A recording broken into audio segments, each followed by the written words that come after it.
Allez, bonjour à tous. Alors voilà, on va faire le shiur parachat de la semaine. Nishmat Natan Avram Fidossi Menyo Severina. Alors la parachat de la semaine, c'est Vaera. Et là, on va commencer donc à parler des plaies d'Égypte. Puisqu'il y a 7 plaies dans cette paracha, il y aura les trois autres plaies qui seront dans la paracha de Bo, paracha de la semaine prochaine. Voilà.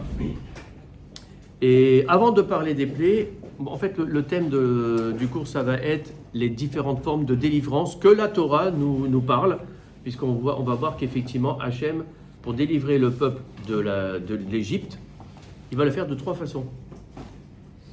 3 façons. C'est important de savoir ça parce que, est-ce que la délivrance d'aujourd'hui, parce que nous on attend quand même Mashiach, évidemment, est-ce que la délivrance d'aujourd'hui, ça va être de la même manière aussi? Ça peut être effectivement une bonne question, on va essayer de répondre à ça. Donc on va voir qu'il y a 3 formes de délivrance qui correspondent à 3 principes qu'on va retrouver dans les plaies. Même chose dans les plaies, on va en parler de la même manière de ça. Alors c'est quoi ces 3 formes de délivrance? Tout le monde les connaît. C'est la fameuse phrase qui nous dit, donc c'est au début de la paracha, Lachen est mort l'ivne Israël, Ani Hashem, ve'otseti etrem, mitachat sivlot mitzrayim, ve'itzalti etrem, mavodatam, ve'galti etrem, bizura netua. Alors voilà les 3 manières de délivrer le peuple d'Israël. Hachem, il dit, voilà comment ça va se passer. Voilà, la délivrance, elle va se passer de 3 manières. D'abord, ve'otseti etrem, je vais vous faire sortir. De quoi? Mitachat sivlot. Mitzrayim. De la souffrance, de la peine, de la souffrance que vous avez. Donc d'abord, je vais vous faire sortir. Ve'otseti. Ve'itzalti etrem. Et je vais vous sauver, mais avodatam, de votre esclavage. Vegalti etrem, bizura nitoa, et je vais vous délivrer d'une main puissante. Voilà les 3 manières de libérer le peuple juif. C'est vrai qu'on se dit, bon, c'est la même chose, c'est pas la même chose, quelle est la différence?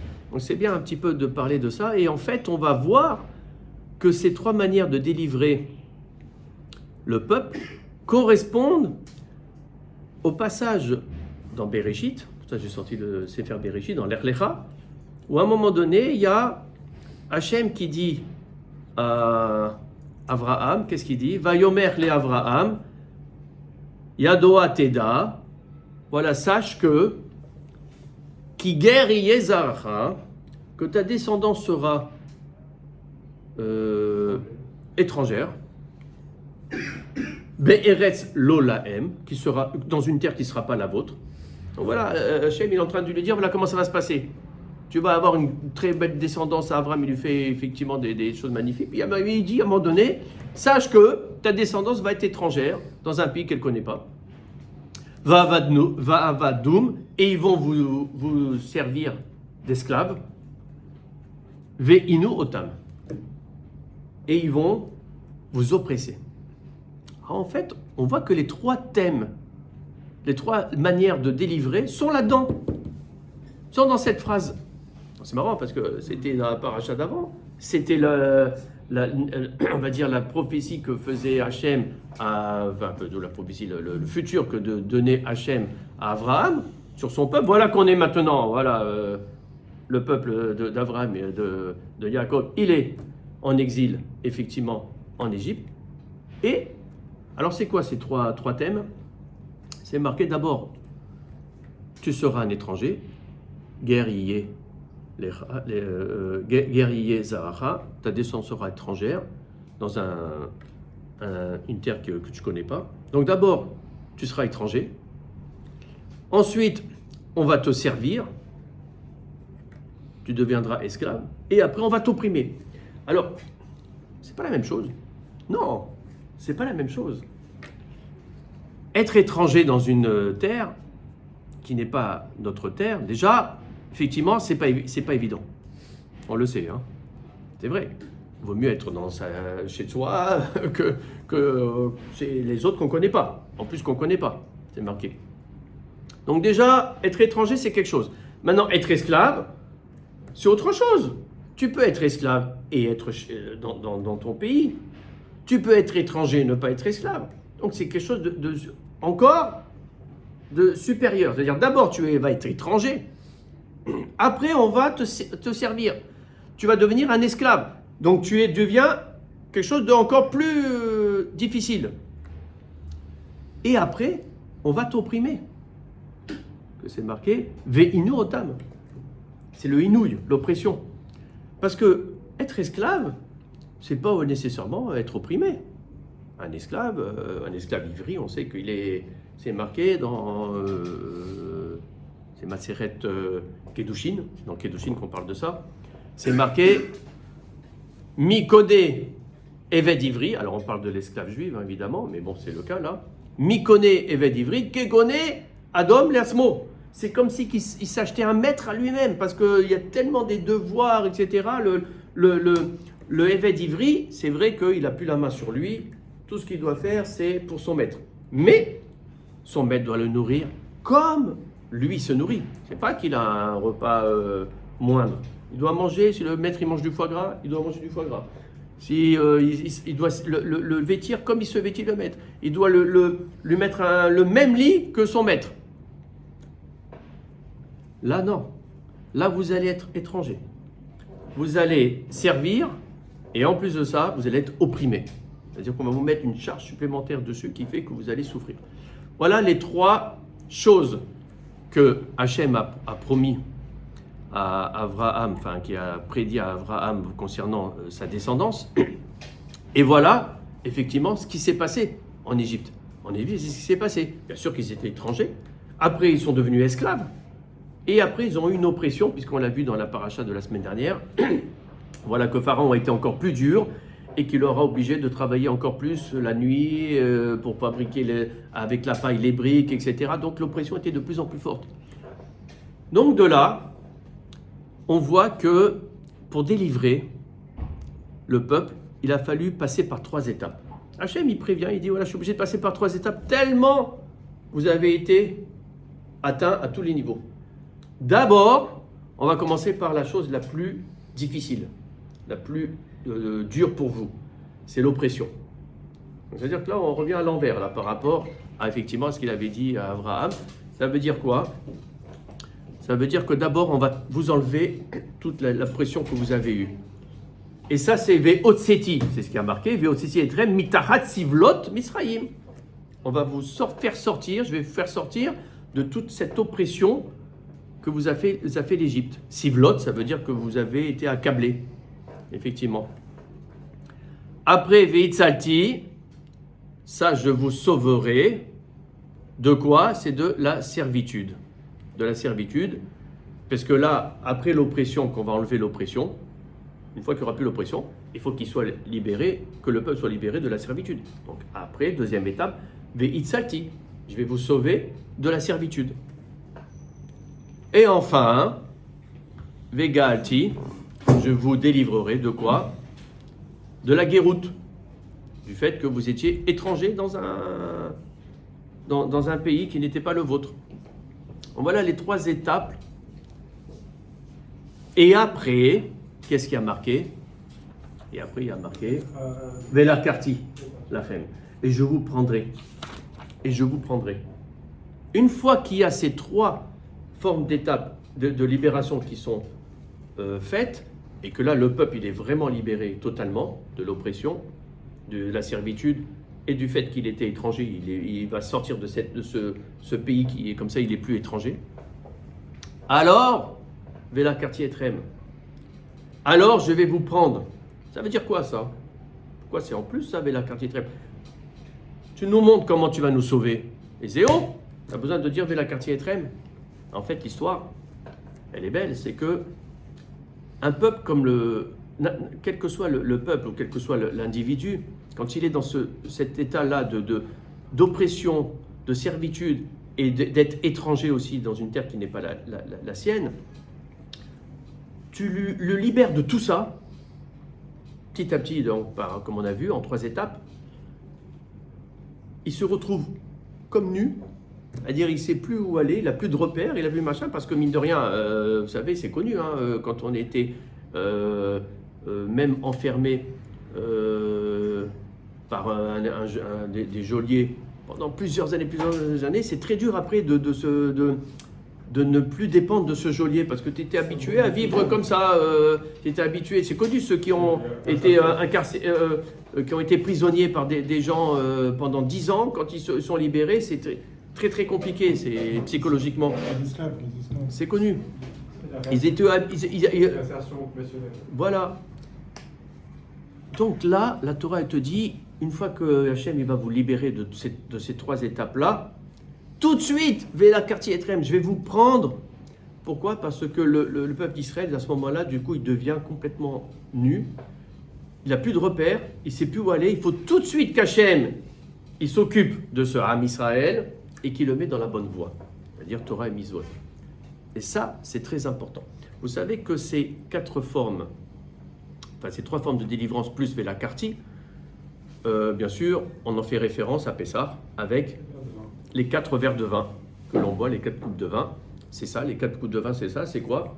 C'est Veotseti, Veitzalti, Vegalti, Véla Karti. On fait les 4 coupes de vin. Or, il y a une loi qui dit, celui-là qui connaît bien la halakha à propos des 4 coupes de vin, pas l'histoire de boire les 4 coupes de vin, etc. Voilà, c'est pas ça. Mais il y a une halakha qui dit qu'on peut manger ou boire entre les coupes de vin, sauf entre la 3e et la 4e coupe de vin. Alors vous avez la première coupe de vin qui se fait au début, c'est le kidouche. Voilà. Après, c'est tout le récit, le Maguide, tout le récit de la truc, c'est long. Donc, pour arriver à la 2e coupe de vin juste avant de manger. Pendant le récit, etc., où on a rempli la 2e coupe de vin, on peut, si on veut boire encore un peu de vin, de l'eau, pas manger. On n'a pas le droit de manger, mais on peut boire encore, on peut boire entre le premier et la 2e coupe de vin. Après la 2e coupe de vin, non seulement on va manger, on va boire, on peut prendre du vin, on peut prendre ce qu'on veut, etc. Entre la 2e et la 3e coupe de vin, la 3e coupe de vin, ça va être après le Birkat Hamazon, donc ça va être après le repas. On fait le Birkat Hamazon et après on a la 3e coupe de vin. Mais en revanche là, dès qu'on a fait la 3e coupe de vin, finito. Vite, tu dois faire la dernière partie de la Haggadah, où il y a la fin du Hallel, etc. Et on fait Nirtza, on fait toute la fin. Et après, tu fais la 4e coupe de vin. Et entre cette 3e coupe de vin et la 4e coupe de vin, interdiction de boire même de l'eau. Pourquoi? Parce que comme les 4 coupes de vin correspondent aux 4 mots qu'on a vus, Veitzalti, Veotseti, Veitzalti, Vegalti et Véla Karti, en fait, pourquoi on ne boit pas entre la 3e et la 4e coupe de vin? Parce que, en fait, ce qu'il faut comprendre, c'est que une fois que Hachem il a libéré des 3 manières le peuple d'Israël, il a fait d'abord Veotseti, il les a fait sortir de l'oppression. Veitzalti, il les a délivrés, il les a sauvés de la servitude. Vegalti, il les a délivrés du fait qu'ils étaient étrangers. Et comme là-dessous ils sont nus, tout de suite, Véla Karti. C'est tout de suite que Hachem il dit, et là je vous prendrai. Parce qu'il ne faut pas attendre. Je vous ai dit, là, le peuple d'Israël il était perdu, il ne savait plus où aller. Vite, il faut les prendre. C'est la raison pour laquelle on ne doit pas manger ou boire entre la 3e et la 4e coupe de vin. Parce que tu dois faire tout de suite, dès que tu fais la 3e coupe de vin, vite faire le reste pour faire la 4e coupe de vin Véla Karti. Vous avez compris le truc? Voilà, c'est ça l'enseignement. Bon, on a compris tout ça. Ok. La promesse d'Hachem à Abraham, les 3 manières de se délivrer. Si on regarde bien aujourd'hui, on attend évidemment, je vous ai dit, la galoute aujourd'hui. Peut-être que cette galoute va se faire aussi de 3 manières, aussi de cette manière-là. Parce qu'en fait, si vous regardez bien, on va reprendre à l'envers là.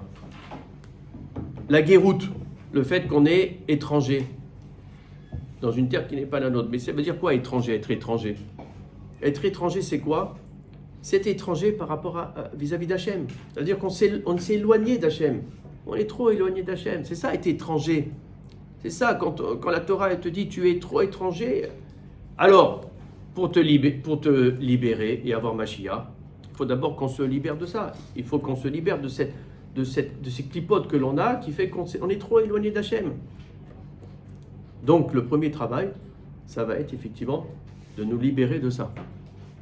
Après, le niveau au-dessus, la servitude. La servitude aujourd'hui, c'est quoi ? On est esclave de quoi ? On est esclave de tous les objets matériels que l'on a, que l'on n'arrive plus à vivre sans. C'est fini. Le téléphone, on sait que c'est le 249e membre du corps.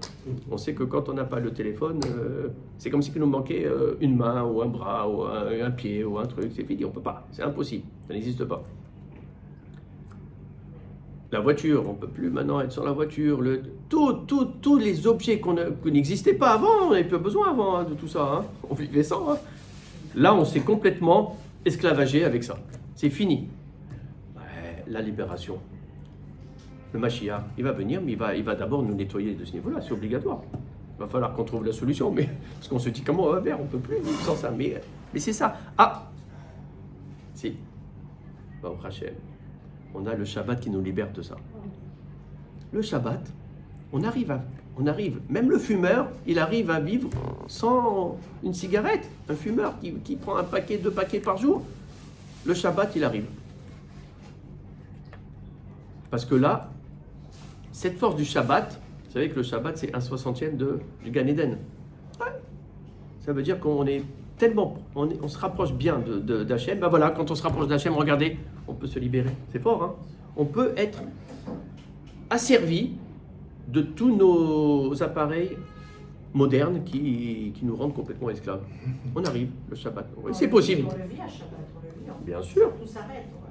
Voilà, donc c'est possible. Donc vous voyez que, voilà, on a vu la guéroute, c'est parce qu'on est trop éloigné. Là, la servitude, c'est tous ces appareils voilà. Et enfin, le troisième niveau, l'oppression. L'oppression, c'est quoi ?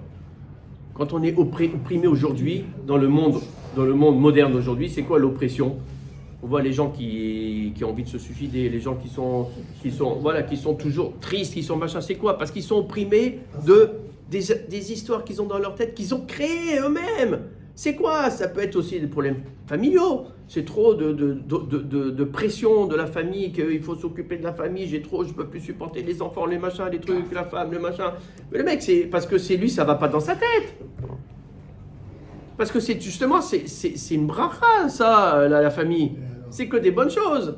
Bien sûr, c'est du travail. On n'a pas dit que c'est pas du travail. Tout le juif, c'est du travail. Mais c'est une bracha. Toi, tu le rends une oppression. Parce que ta tête, elle est à l'envers. Il faut faire le switch. Les oppressions, c'est les charges financières. Voilà, c'est ça, être opprimé, c'est les charges financières. Les charges financières, pourquoi ? Parce que tu te les crées. Parce que tu veux la belle voiture, parce que tu veux le machin, le truc. Sois simple. Descends un petit peu de tout ça. Descends le matériel. C'est dur, hein, voilà. Mais prends ce qu'il faut. Ce que tu as besoin, tu n'as pas besoin de Chanel et de machin et trucs. Et bon, il faut convaincre madame. Mais si madame, elle a compris ça, elle a tout compris. Une fois de temps en temps, bien sûr, tu fais cabot, 3 fois dans l'année. 3 fois dans l'année, tu vas acheter un beau cadeau à madame. Ça, c'est l'obligation. C'est les Shalosh Regalim, les 3 fêtes. Vous avez compris ? C'est ça, les 3 étapes. Donc, en fait, là, on y est carrément. Mashiach, c'est marqué. Voilà les étapes. Il faut qu'on arrive effectivement, à se faire travailler sur ça. Maintenant, on va passer au plaies. Voilà. C'est pas grave. On va passer aux plaies. Et là, les plaies, vous allez voir qu'on a aussi ces 3 thèmes que l'on a vus. Ça veut dire Gérout, le fait d'être étranger. Avedout, donc l'esclavage. Et Inouï, l'oppression. Alors, vous savez que dans les 10 plaies, en fait, donc ça, comme je vous ai dit, dans cette paracha, il y a déjà 7 plaies. On va déjà évoquer 7 plaies. Il y aura les 3 autres plaies qui sont la paracha de Bo, la paracha de la semaine prochaine. Les plaies, à la base, il devait y avoir qu'une plaie. À la base, c'était prévu. Hachem, il avait tout prévu. Voilà, on va délivrer le peuple. Et bien sûr, pour délivrer le peuple, il va y avoir une plaie, qui est... non. Hein? Bah oui, c'est pas dame, non. C'est Makat Bechorot. Voilà, c'est la plaie des premiers-nés. C'était celle-là qu'il devait y avoir. C'est pour ça qu'elle est à part. La plaie des premiers-nés, elle est à la fin, elle est à part. Voilà. Alors pourquoi maintenant il a fait 9 plaies avant? Parce qu'au final, il en a profité que ça allait être quelque chose de grandiose, de faire sortir un peuple. Il se dévoilait, en fait, Hachem se dévoilait dans le monde entier. Parce que le peuple ne peut pas sortir tout seul. Voilà, tout le monde va comprendre qu'il y a quand même une force qui fait que ce peuple, il a été aidé pour... Alors il en a profité pour montrer ses prodiges. La puissance. Sa puissance. Et donc c'est pour ça qu'il a fait tous ces... Alors, on sait que dans la Gada de Pessah, justement, quand on parle des plaies, on parle de Rabbi Yehuda, qui nous dit que lui, il donne un moyen mnémotechnique qui est Adash, Adbash, Baham. Bon, il donne un moyen technique pour dire que voilà, c'est en trois les plaies vont se faire par 3 séries. Alors on parle des 9 plaies. Hein. On ne parle pas de la dernière plaie, c'est la plaie qui devait être seule. Celle-là, elle est à part. Makat Bechorot, c'est à part. En ce qui concerne les 9 plaies, voilà, Rabbi Yehuda nous dit il y a 3 séries. 3 séries de plaies. Effectivement, on va le voir que dans la Torah, c'est marqué que dans les 3 séries, c'est quoi? Ben, vous avez les 2 premières plaies où vous avez toujours une atraa, comme on dit en français, un avertissement. Voilà, on prévient. Donc ça veut dire qu'à chaque fois, Moshe va voir Pharaon, il va prévenir que voilà, tu ne veux pas m'écouter, oh, tu vas voir Dame, tu vas voir Tsafadéa, tu vas voir la plaie Dame. Et en revanche, chaque fin de série, la 3e plaie, là, c'est considéré comme une punition, c'est-à-dire qu'il n'y a pas d'atraa, il n'y a pas d'avertissement, et la plaie, elle se fait automatiquement. Automatiquement. Dès la fin de la 2e plaie, si après Pharaon il dit ah ben non, je m'en fiche, pas d'avertissement. Donc là, je fais un petit tableau. Voilà, on va le voir là comme ça à la caméra déjà. Je vais vous le montrer, je vais le faire passer. Voilà, vous avez donc 3 séries. Première série commence par Dame, c'est-à-dire Kinim. Donc, c'est-à-dire les 2 premières avertissements et après Kinim, pas d'avertissement. Après, vous avez, non, c'est à l'envers, Arov, Dever, Sherin. Donc, les 2 premiers avertissements, Sherin, pas d'avertissement. Et après, vous avez Barad, Arbe et Rocher. Donc, ça aussi, la même chose des 2 premiers avertissements. La 3e, Rocher, pas d'avertissement. Selon Rabbi Yehuda. D'accord? Voilà. Maintenant, on va voir par rapport à Rabbi Shimshon Hirsch, Shimshon Raphaël Hirsch, très grand commentateur allemand du 19e siècle, qui lui va nous donner, pas d'une manière horizontale, les 3 séries, mais d'une manière verticale. Il va dire qu'il y a 3 séries, mais d'une manière verticale qui correspond à ce qu'on a dit. Gérout, Abdout et Inouï. Ça veut dire le fait qu'ils étaient effectivement étrangers, le fait qu'ils étaient esclaves et le fait qu'ils étaient... Alors donc ça veut dire, si on reprend le tableau, au lieu de regarder effectivement comme ça horizontalement, on va voir effectivement maintenant celle-là. Ça veut dire on va prendre toutes les premières plaies des 3 séries, après toutes les 2e plaies des 3 séries, et après toutes les 3e plaies des 3 séries. Bon, vous avez compris? Vous voyez? Voilà. Alors par exemple, prenons première série, selon Rav Shimshon Hirsch.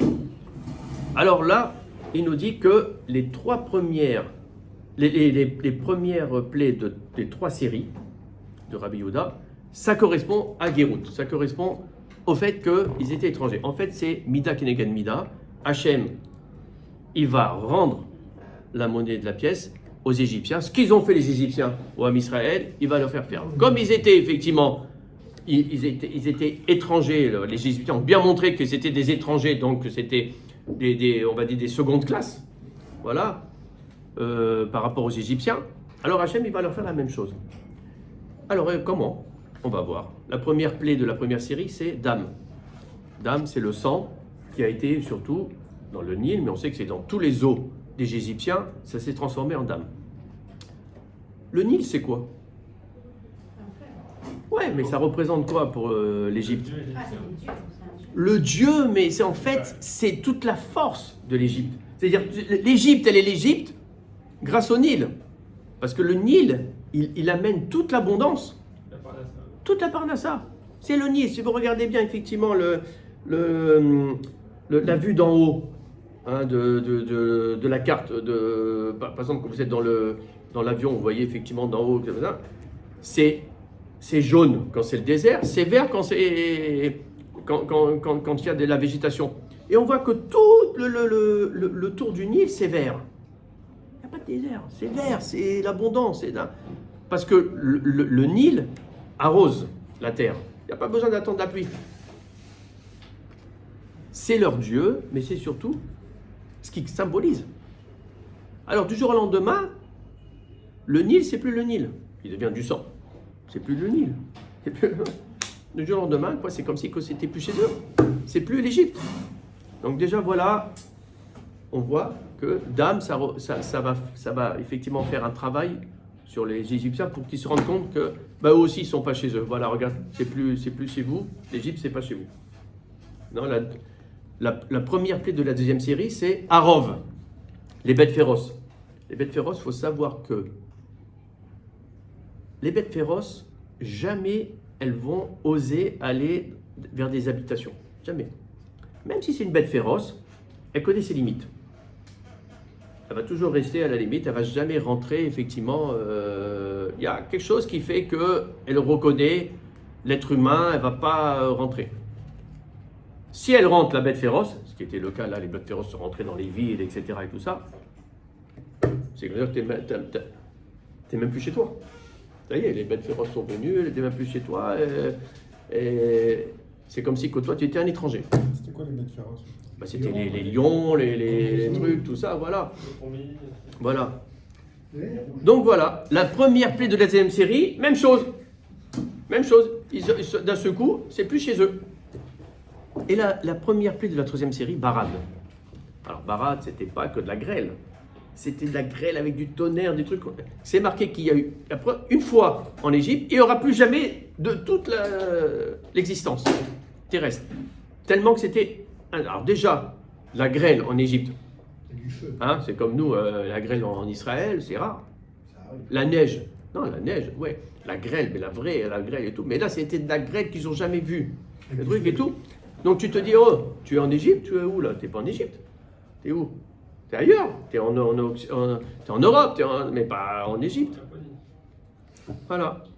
Donc voilà, on voit qu'effectivement, le Rav Raphaël Shimshon Hirsch, c'est extraordinaire ce qu'il a fait. Toutes les premières plaies des trois séries, ça correspond à Gérout. Mida, Keneged, Mida. Maintenant, on va voir les deuxièmes plaies de chaque série, qui correspondent à Abdout. Ça veut dire à l'esclavage. Là aussi, comme les Égyptiens, ils ont fait la servitude au peuple d'Israël, alors Hachem, il va faire Mida, Keneged, Mida, il va les rendre comme des esclaves. Première, la plaie donc, de la première série, la deuxième plaie de la première série, Tsefadéa, donc les grenouilles. Quel est le rapport? Il y a des grenouilles partout, en quoi ils vont se sentir esclaves? Eh bien, figurez-vous que la grenouille, c'est marqué, c'est connu, hein, c'est l'animal le plus craintif. D'ailleurs, on ne le voit pas la journée. Tu n'entends pas les grenouilles la journée. Hein. C'est la nuit. Ça t'entend pas de grenouilles du tout. Ouais, la nuit, c'est la nuit, tu entends, hein, quand il y a des étangs, c'est... Mais la journée, rien. Très craintif. Très, très craintif. Or là, les grenouilles, elles étaient partout. Elles rentraient dans leur bouche, elles rentraient dans leur four, elles rentraient dans leur machin. Ils ouvraient un truc, pouf, c'est des grenouilles qui sortaient. C'est-à-dire l'animal le plus craintif, il n'avait pas peur d'eux. Ah, c'est les grenouilles bâtards. Donc ça veut dire que là, tu descends très bas. Ah, tu deviens comme un esclave. C'est-à-dire même la grenouille, elle est supérieure à toi. Ensuite, des vers, la peste. La peste, elle a attaqué quoi? Elle a attaqué les animaux qui représentaient la puissance économique de l'Égypte. Donc les chevaux, les bœufs, les moutons, tout ça, c'est la peste. La peste a attaqué tous ces trucs-là. Ça représente la puissance économique de l'Égypte, des Égyptiens. Le fait qu'ils n'avaient plus rien, Ben, tu n'as plus d'argent, tu deviens comme un esclave. Tu deviens comme un... C'est fini, tu n'as plus rien. Ben, c'est ça. Voilà, deuxième plaie de la deuxième série. Même chose. Mida Keneged Diga, ils sont devenus comme... Et enfin, la troisième plaie. C'est la luxure aussi. Hein? C'est la luxure Ouais. aussi. Et la deuxième plaie de la troisième série, Arbé. Les sauterelles. Et les sauterelles, elles ont attaqué quoi? Tous les champs. Même chose. C'est la puissance économique, là, mais au niveau de la terre. Là, c'était le bétail tout à l'heure, et là, c'est la terre. Donc, on voit que les deuxièmes plaies, elles ont atteint économiquement les Égyptiens, et en plus, elles ont fait rendre des moins que rien, puisque même les grenouilles n'avaient même pas peur d'eux. Et en plus, ils n'avaient plus un rond. Ils n'avaient plus un rond, ils n'avaient plus de bétail, ils n'avaient plus de blé, ils n'avaient plus rien. Donc, ils se sont retrouvés comme au niveau des esclaves. Plus rien du tout. Ça, c'est la deuxième série. Et enfin, la troisième série, l'oppression inouïe. Ben là, c'est les trois. Donc, à chaque fois, c'est la fin des séries où on a Kinim, Shechin et Rocher. Bon, ça, on sait bien qu'effectivement, ça, c'était c'était toute une souffrance. Kinim, l'époux, évidemment, c'était une souffrance. Shechin, c'était des ulcères qu'ils avaient, c'était horrible. Et un Rocher, c'était la chose la plus difficile et qui a fait le plus de souffrance. À ce qui paraît, parce que c'est pas l'obscurité comme on croit. C'était, vous pouvez même pas bouger d'un pied, tellement que c'était oppressant, etc. Voilà. Et tout ça, c'est une punition, parce que comme ils les ont opprimés, alors voilà, aussi on va vous faire des souffrances. Donc c'est très beau ce qu'il a fait, Rav Shimshon, comment il a fait. Alors c'est pour que ce soit, vous voyez, horizontal. Lui, il a vu verticalement les différentes séries, et ça rejoint Veotseti, de l'oppression, je vous ferai sortir de l'oppression. Veitzalti, de la servitude, je vous sauverai de la servitude. Vegalti, je vous délivrerai de la guéroute. Ça rejoint exactement ça. Après Makan Bechorot, on a vu que c'était effectivement à part. Donc voilà, là on a vu effectivement les plaies, les différents trucs. Bon, on a compris donc ces trois thèmes-là, guéroute, la servitude et l'oppression. On est en plein dedans. On est en plein dedans. On est loin d'Hachem. On est loin à cause de nos clipotes. Donc le travail pour avoir Mashiach, on doit agir. On doit essayer effectivement d'enlever ces clipotes. Alors pour cela, il n'y a pas demi-solution. Plus de Torah. Alors même si on n'a pas le temps, on prend la voiture. Maintenant, Baruch Hashem, avec même le téléphone, on le rend kadosh. Il y a plein de cours maintenant qu'on reçoit de partout. Eh bien, pendant la voiture, on en profite. On est dans le métro, dans la raquette ici. On met les écouteurs, on écoute un cours de Torah, on s'imprègne. Et automatiquement, on enlève nos clipotes. Et là, on ne sera plus un étranger. On se rapproche d'Hachem. On va avoir un peu plus de... Ensuite, on essaie effectivement de rendre kadosh, ce qui nous rend, ce qui nous a servi, ce matériel que l'on a, voilà. Et l'oppression, c'est parce que dans notre tête, ça ne va pas. C'est dans notre tête, ça ne va pas.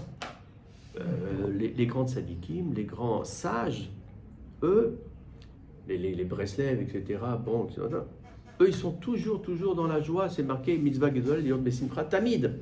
Mais pour être dans la joie, encore faut-il être dans le émet. Et pour être dans le émet, bah oui, évidemment, si tu te crées plein de choses, tu vas tout comprendre de travers. Et donc, tu vas être opprimé. L'oppression, c'est ça. Donc oui, diminue un petit peu le travail, diminue un petit peu tout ça, et essaie de trouver la bracha dans la famille, la bracha dans tout. Hein. Et tout ce que tu vas faire, tu le rends kadosh. Et espérons, si Dieu veut, que grâce à ça, on aura Mashiach Bekarov, Amen, Kinei Asor.